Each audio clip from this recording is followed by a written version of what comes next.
Hello everyone, welcome back to J English tutorial and review.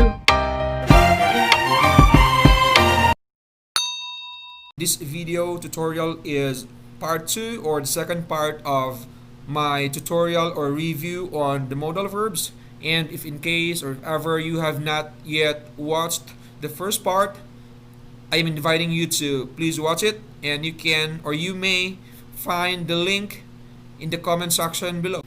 And in this particular video, I'll be reviewing the next 5 modal verbs, and these are shall, should, will, would, and ought to. And before going to the next 5 modal verbs, let us be reminded once again on the structure or how the modal verbs are paired with another word in the sentence. We can see here modal verb plus base form of the verb or main verb. It means that when you use modal verb, you have to make sure that it is paired with the base form of the verb. And to explain more on the base form of the verb, we have here 2 columns, please don't say and please say. And in the column under please don't say, these are modal verbs that are paired with not the base form. That means that we are not going to have these kind of verb phrases in our sentences. So please don't say verb phrase like can sings or sang, might stops or stopped, could offers or offered, may hides or hidden, must reports or reported. Okay? But instead say can sing, might stop, could offer, may hide, and must report. If you can spot the difference between the two, it is in this column that follows the correct structure. Okay, modal verb plus the base form of the verb.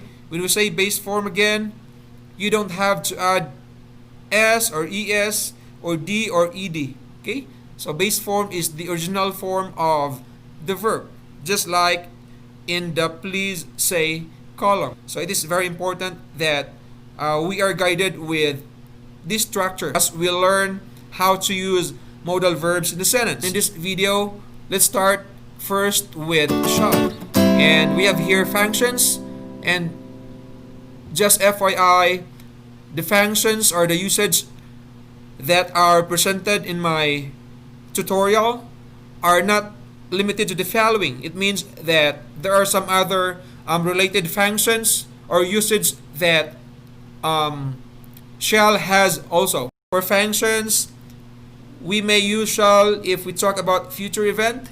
Okay, so if we talk about the future tense of the verb, one of the modals that we're going to use is shall. If we talk about offering or volunteering, then we may use shall. If we are asking for or giving some instructions, we may use shall again. Or it can be also for promises and confirmation. So these are the common functions of the modal verb shall. For example, we have here sentences for shall that is used in future event. My family shall attend your wedding. He shall visit his parents next week. These 2 sentences mean that these are the events that are going to happen in the future. Another example here, sentences using shall for asking for or giving instructions. For example, what shall I do with your order when it arrives? This is about asking for instruction. Then the other one is you shall send it to my home address. This one is also about giving instructions. Okay, using shall. Then we have here another example, shall that is used for offering or that offers something. Your room looks disorganized. Shall I help you fix it? This example here, using shall, the person is trying to offer or trying to volunteer helping the person fixing his or her disorganized room. Okay, that is what is meant by this example. Another example for shall that is indicating confirmation or promises. So we have here, we shall attend your graduation ceremony. It means that we are giving our confirmation, or we are giving a promise that we are going to attend your graduation ceremony. Another example here, the teacher shall submit the final grades today. It means that there is a confirmation that the teacher is going to submit the final grades today, or it may be a promise that the teacher is going to submit the final grades today. Let's proceed to should. For should, these are the following functions, but again, not limited to the following. Okay? We are going to use should if we want to give advice, suggestion, or recommendation.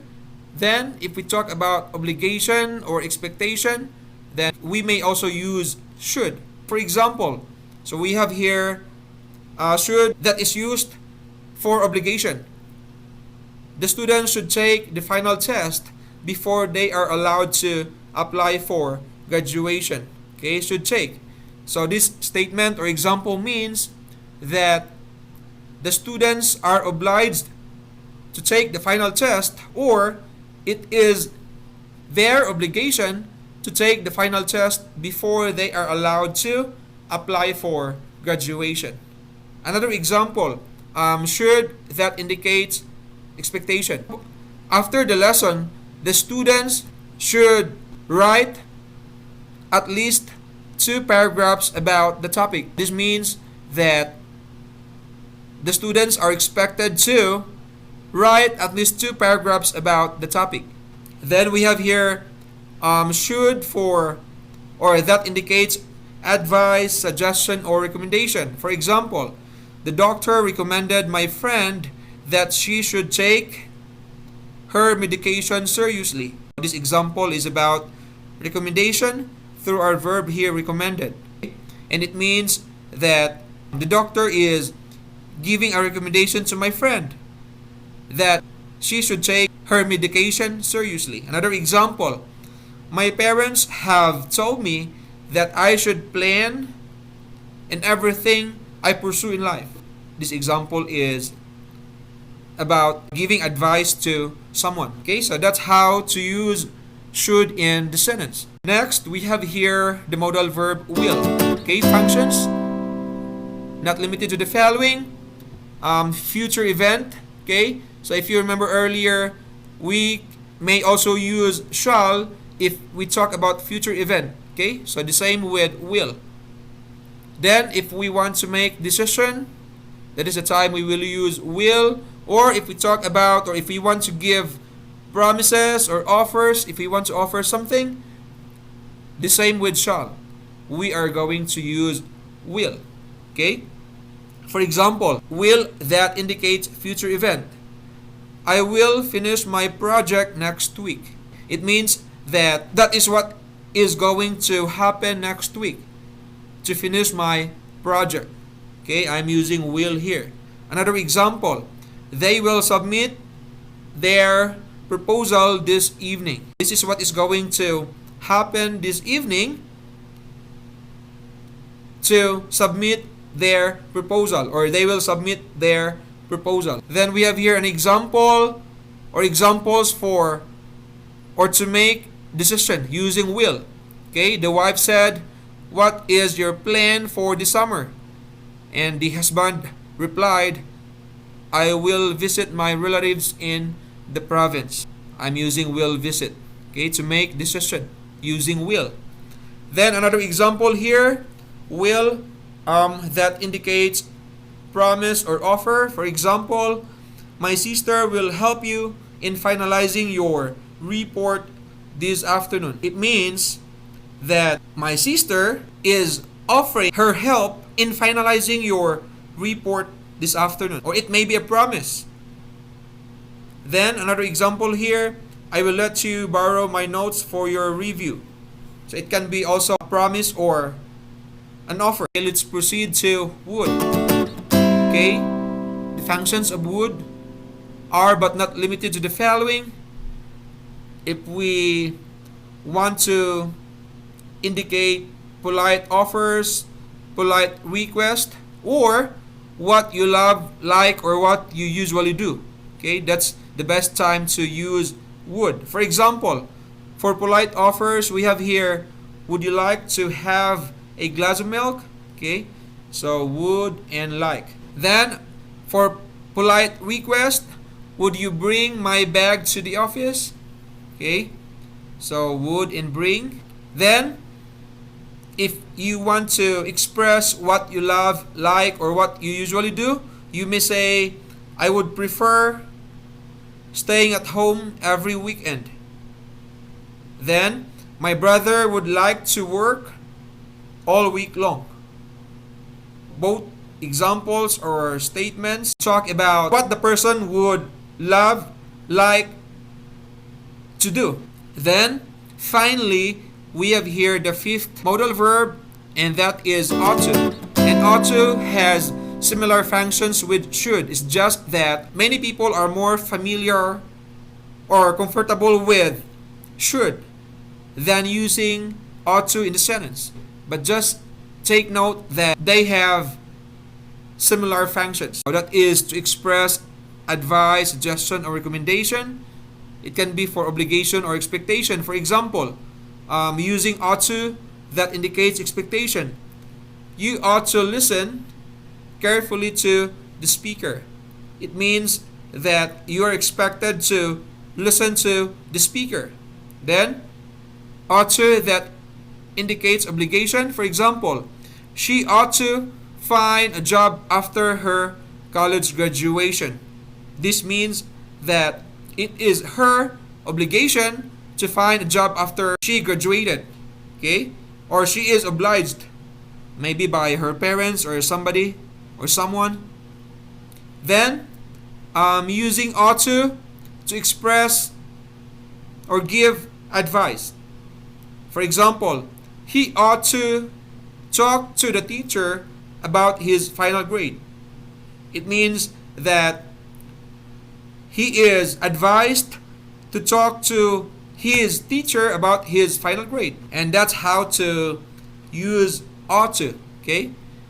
If you don't want to use should, then you may use ought to in the sentence. Then, let's have a short activity. Instructions. We have to complete the given statements or sentences by selecting the appropriate or the correct modal verb. Okay? So number 1, after the discussion, the students would, should, may solve the problem. And number 1 is asking for expectation. Then for expectation, it will be should. Okay, so we will say after the discussion, the students should solve the problem. Number 2, I can, shall, might attend our practice this morning. And number 2 is asking for confirmation. Okay, so for confirmation, it will be shall. Our answer is shall. So we will say, I shall attend our practice this morning. Number 3, the students may, will, should submit their final output next week. And number 3 is talking about future event. Okay, then for future event, our answer will be will. Then we will say, the students will submit their final output next week. Okay, number 4, he might, ought to, would find his lost paper. And number 4 indicates obligation. And for obligation, we are going to use ought to. Okay, then we will say, he ought to find his lost paper. Finally, number 5, we can, shall, would like to watch this movie after dinner. And number 5 has something to do with what you like or love to do. Okay? And for that, we are going to choose would. Then we will say, we would like to watch this movie after dinner. Okay?